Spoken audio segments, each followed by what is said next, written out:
You are listening to KC Sports Network, proudly presented by Emprise Bank, your partner in possible. What's up, soccer fans, and welcome to another episode of Soccer Talks right here on KC Sports Network. I'm Aly Trost Martin, your host, and we've got a fun episode today. It is all about the KC Current because it has been a big week in the NWSL, and all of that news has really had one team at the center of it, and that is the Kansas City Current. So starting with the biggest news that came down earlier this week, the wait is over. Where was the biggest name at the top of the free agent list going to end up? Debinha. She is coming to Kansas City. The Brazilian midfielder was hands down one of the most sought after players this offseason, not just in the NWSL, but even beyond, drawing interest from teams like PSG, Arsenal. There were a lot of questions where she was going to end up, and one, massive for the NWSL that she's staying in the league. And number two, even bigger for a team like Kansas City to get a player of her caliber, adding her to a midfield that's already got a ton of talent. Going to be incredible to see what she does this year. But I, looking into my crystal ball, have a feeling a lot of goals are going to be coming with Debinha in the mix. So another statement move by this Kansas City Current ownership group, and it is going to be at least for 2 years. That is the contract that Debinha signed, a 2-year deal. Bringing her to Kansas City in 2023 and keeping her in the NWSL comes via the North Carolina Courage. So a huge move for the Kansas City Current, and one that is surely going to, one, create a lot of competition in this already very talented midfield, but two, really help spark an already pretty dynamic Kansas City Current attack that we saw have a lot of success last year, but certainly a player that's going to make a huge difference. And the second biggest piece of news is that Patrick Mahomes is the co-owner now of the Kansas City Current. He added yet another team to his portfolio, joining his wife, Brittany Mahomes, and Chris and Angie Long as part of this ownership group. So again, just another massive just bit of news for this team, for this city. Really excited about this. I mean, Mahomes has been so invested in the Kansas City community and in the sport of soccer too. He's already a part of the Sporting KC ownership group. So to see him now joining the Kansas City Current ownership group is just going to give this team the ability to do even bigger things, which it's hard to even imagine what that could be, because they really have just come on the scene and made a massive difference in this league, really changing the trajectory of the league and also changing the expectation of what it means to be an owner in the NWSL. So really excited about this addition to the ownership group, and yeah, just a really exciting time to be a fan of the Kansas City Current. So with that said, our guest on the show today is defender Alex Loera of the Kansas City Current. She joins me on the show today to talk all about her rookie season last year, this team's success, making it all the way to the championship, what their goals are for 2023, and answer some fun questions with a new segment called Fill in the Blank that let's get to know her a little bit better. So that is coming up here on the show. And as always, we are presented by Emprise Bank. There's more options to do banking now more than ever. So who you work with is more important than how close they are to your home. Emprise has digital banking that meets you where you are, on your phone, on your computer, or even your smartwatch. A trusted partner is always at your fingertips. So big thanks to Emprise Bank, our sponsor. And with that, please welcome Alex to the Soccer Talks podcast.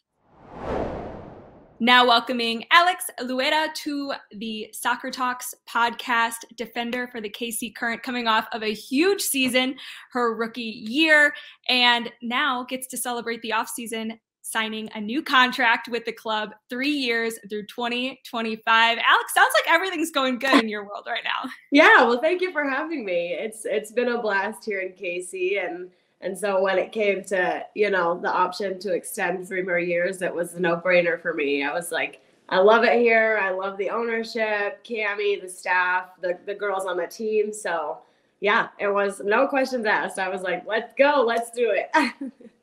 So take me through from like your perspective, how this whole thing went down, signing a new contract and getting to that point where it was going to become official. Yeah, it was actually a very easy process. I have a really great agent, and she's very personable, easy to talk to. And that's the same with Cammie. So both of them, they and ownership and everybody, they got on the phone with her, and, you know, she worked her magic and was the main person of communication with them. So she was just checking in with me, like, does this sound good? How does this sound? Kind of, you know, all the contract stuff. And so, yeah, it was just a really easy process.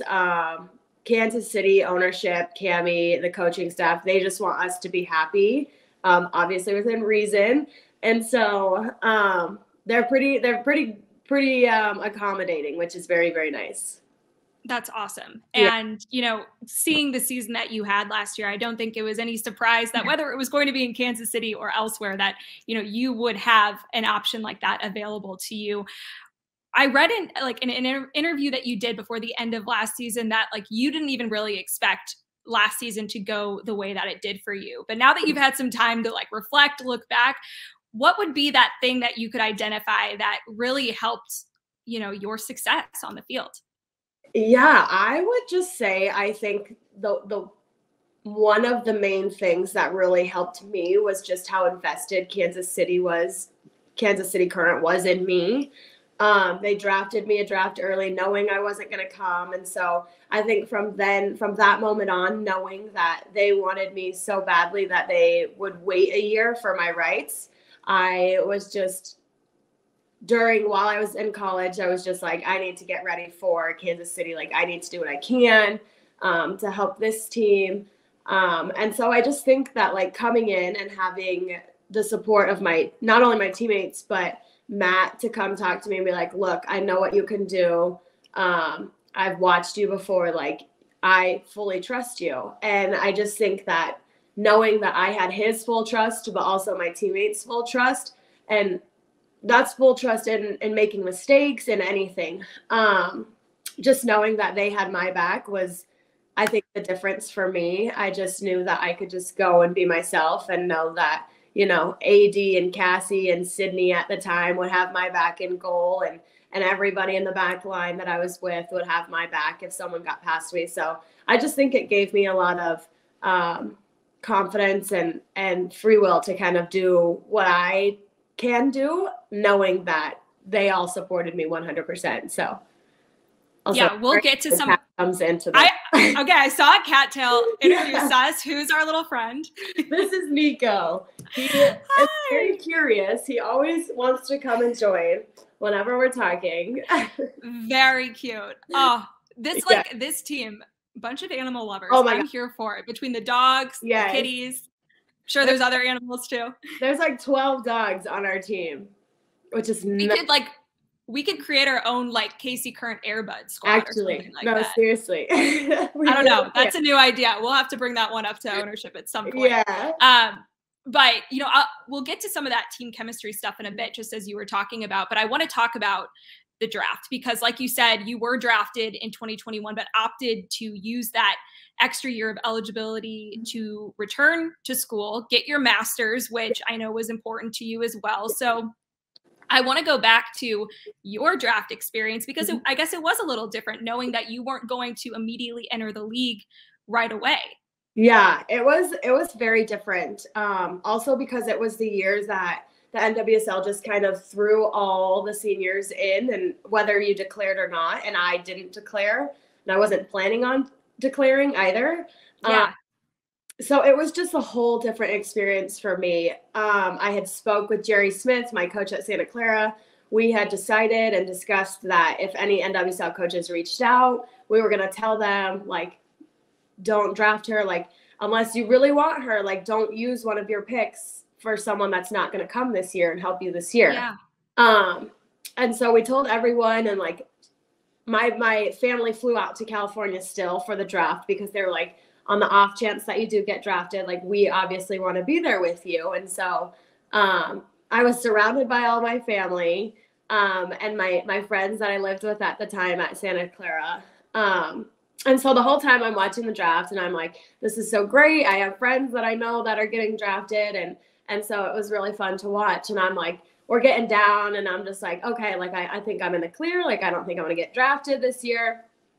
And then Kansas City comes up and I hear my name called. And I'm like, what the heck? And so like, I am so excited because I was like not expecting it at all. I'm so excited. I start crying. My mom starts crying. My grandma starts crying. My sister's laughing at me. My friends are cheering. Like, it was just such a fun experience and very, very different than if we were to have been at the event or having the event, but obviously we couldn't have that. Yeah. And so just to have like everyone there in the house and like we could just like do whatever we wanted, scream, yell as loud as we wanted, was super fun. And then after I had kind of Zoomed and talked about it, then I got a call from Kansas City ownership and got to speak to them and just how excited they were about me and how excited I was about them. I just think it's like the perfect fit for me here. And so the experience was very different than what these next generation players are going to experience. But nonetheless, it's still so exciting, so like overwhelming, joyful. Like I just can't even put into words how much fun it is to be drafted.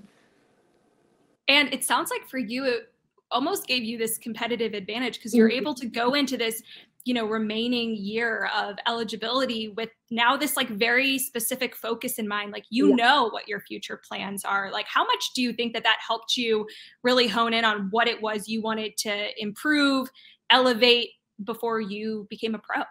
Yeah, I definitely think it did give me a little bit of an advantage on taking time to really focus on what I needed to get better. If I wanted to improve my left or right foot, I had that extra year to do it, and still be in communication with some of the ownership last year while I was playing. Like, I think a couple of them flew out to one of my games one time. Excuse me.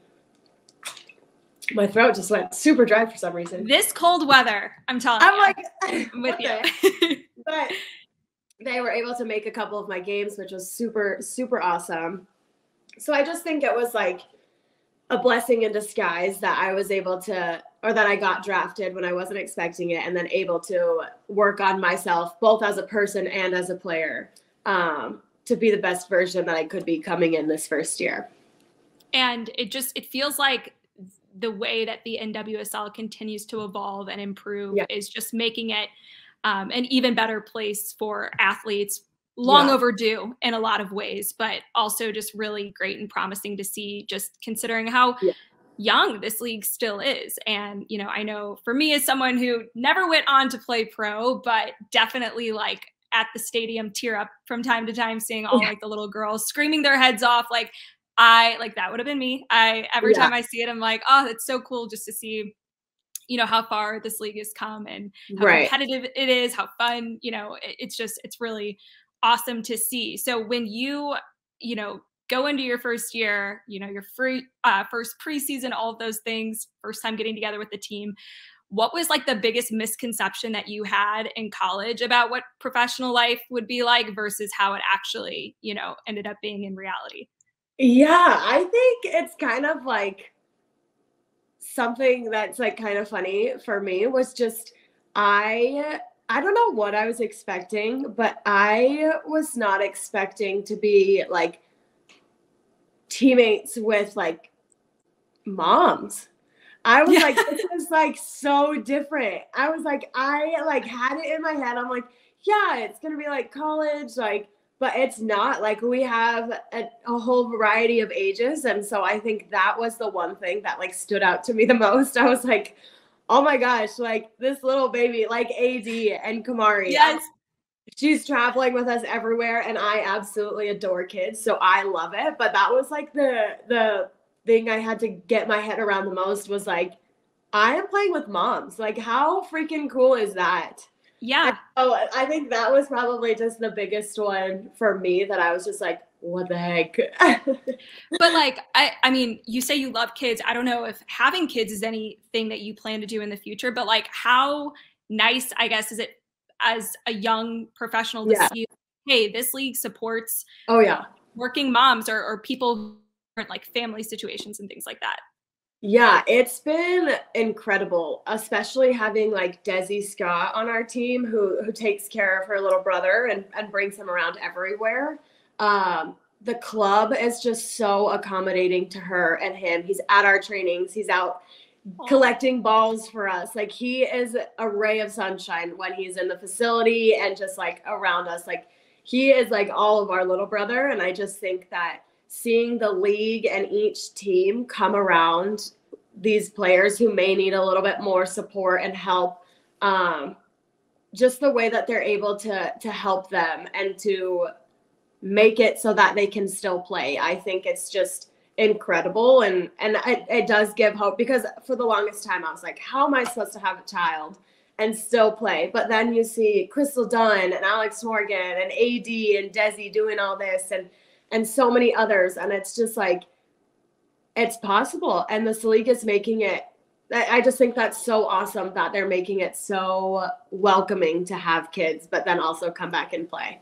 Yeah, I mean, Crystal Dunn's story last year, yes, absolutely incredible. Crazy. No, I'm totally with you. And obviously I'm not on the field playing, but even as like a broadcaster, I think it's now been so much more normalized, like to see pregnant women down on the field or in the booth or, you know, doing things. So I'm really glad, you know, that that's something just in women's sports in a variety of different roles, like is becoming more normalized, celebrated, and supported, which is a key word. And, you know, hearing you talk about, you know, that accommodation and things like that, you know, it's no secret that this team had so much fun on the field, but like it's hard to have that kind of environment without other things like having a, you know, an accommodating ownership group, staff, supportive, things like that.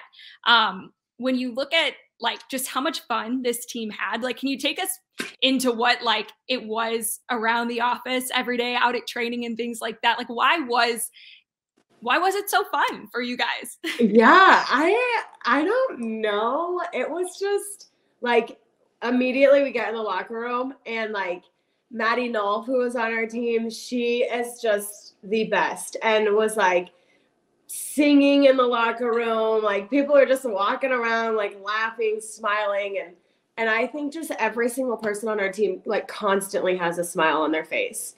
And I think it's just the staff that we have. They are literally kids at heart. Like, before we're even like ready to go out to the field, they're out there playing like soccer, tennis, or like just playing different games, kicking the ball at each other. Like, and just, they really foster an environment. Like, one of our values is find the joy.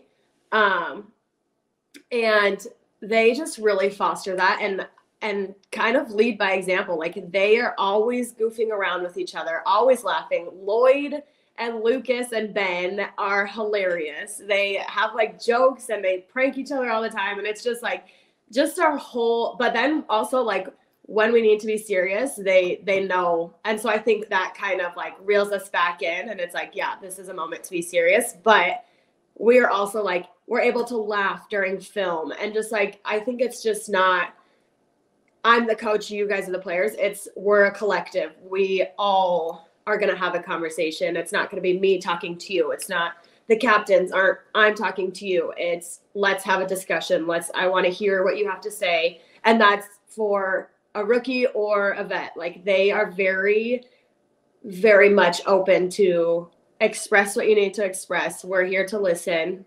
And I just think that kind of has just fostered us into this environment where we're able to be ourselves and find the joy and constantly having fun and laughing. And it does help when you have Lola Bonta on your team and she's all about her celebrations. And she literally just sent a text in our chat and was like, to all the new people, like, have your cellies ready, auditions start during preseason. And so it's just like, there's just so many goofy people on this team, and you put us all together in a room and it's just incredible. So I'm glad that like outside you can see how much fun we have on this team. So it's awesome. Definitely a fun environment for sure.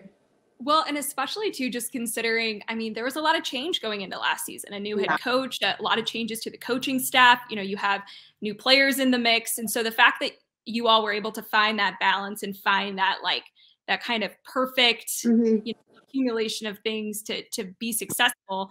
And then to see the run that you all made. I mean, between the unbeaten streak that lasted almost until the very end of the season, and then, making it all the way to the championship, like this team really like had a target on its back at various points in the year. And so I'm curious now, with some of the moves made this offseason, bringing in a player, of Debinya's caliber, having other signings and so much talent returning as well. Like, this team got used to the feeling of playing with a target on its back. But now I feel like that's going to be the case, from the start of the season. Yeah. How do you feel that this team is prepared to handle some of that pressure? Yeah, I think when you have just really experienced vets on your team, like Desi Scott, Kristen Hamilton, Sam Mewis, Lynn, and the list could go on, Low, like Deb now, like you just have so many vets to look up to and for them to lead by example. And so I think just they've been on teams or they've been players that have had targets on their back. And so they can kind of guide us as a group. Obviously we do have a lot of talent returning and coming in this year. So obviously super excited about that and like our potential this year. So I think just like making sure that we carry our underdog mentality into this season, that even though we did have such a good run, like we need to go into every game with that underdog mentality. Like we are the ones that need to win.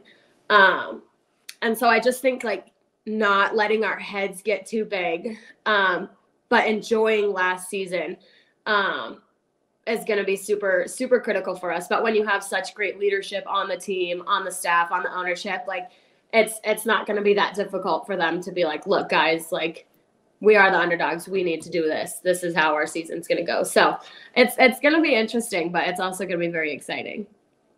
And, looking back on 2022 and the way that it ended, I know disappointing to get to the final and come up short, but still looking at all of what was achieved. I mentioned the unbeaten streak that you all had during the season, and then to go on the road twice in the playoffs and win to advance and, then ultimately go to neutral site. What's kind of the feeling amongst the team considering, how 2022 ended and what, now the hopes are for this season with obviously, trophies on the mind? Yeah, I think that we are just like, I don't even know, like going into it, I think everyone just knows that making a deep run in the playoffs is the expectation now. Because we saw what we can do last year and we know that we can go on the road and win big games. We know that we can go unbeaten. I think something for us to focus on this year is to our goal differential, just making sure that we are keeping the ball out of the net. And so I think you just add all those together and the players on the team and the leadership and everything. And I just think that that's our standard now, is making it to the playoffs, and not only making it to the playoffs, but making a deep run into the playoffs. And we saw that we can do it with a very young group last year. And so now with more experience, more vets, more with a season under Matt's belt and the staff's belt all together, I just think that there's pieces that we can take from last year and incorporate it in this year and just, make sure that everyone understands that this is a championship culture. This is a championship team, and we're going to train like it day in and day out and hopefully come up with that trophy next time for sure. I love it. Okay. I want to end with some fun, a new little segment. Okay. Fill the blank. So it's just going to be like, quick answers to like 10 questions. It'll be fun. All right. When I'm not playing soccer, you can find me blank. Reading a book. Ooh, I'm going to need some recommendations after this. Okay. Nothing makes my skin crawl more than blank. People who chew with their mouth open. Also a big pet peeve of mine. Yes. Okay. When I was little, I wanted to be a blank when I grew up. A surgeon, but thankfully that did not work out and soccer happened. Yes. Everybody gets to a point where like the thing they thought that they would enjoy, you're kind of like, I'm not good with blood or things. So anything medical was kind of out of the question for me. Yeah. All right. The art of a good corner kick is blank. The texture you put on the ball. Ooh, okay. Love it. My teammates always give me trouble for blank. Falling. I fall quite a bit. That's okay. The last time I cried was because of blank. I thought my cat had something wrong with him because his eye was all messed up, but turns out he poked himself in the eye and just being a kitty. Okay, thank God. All right. I wouldn't be caught dead wearing blank. Oh, orange. Orange, not your color. Not for me. If it weren't for blank, I wouldn't be where I am in my career. My mom. Oh, shout out to Mama. Shout out, Mom. Okay, if I wasn't a pro athlete, I would do blank for a living. Ooh. Probably something to do with kids. I don't know what, but surrounding myself with kids. Oh, so sweet. Okay, last one. My idol growing up was blank. Iniesta. Okay. Yeah, I loved him.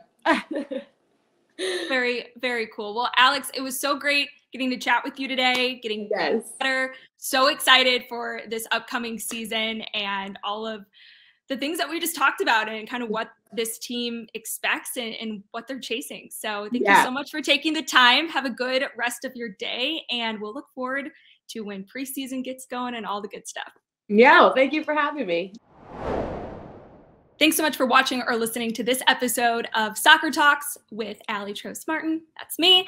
And if you enjoyed today's conversation with Alex Loera, defender for the KC Current, be sure to subscribe to our KCSN Soccer YouTube channel for more conversations like that and more soccer content all across the board. We've got you covered. And of course, wherever you get your podcast. Thanks for watching and listening, and have a great day.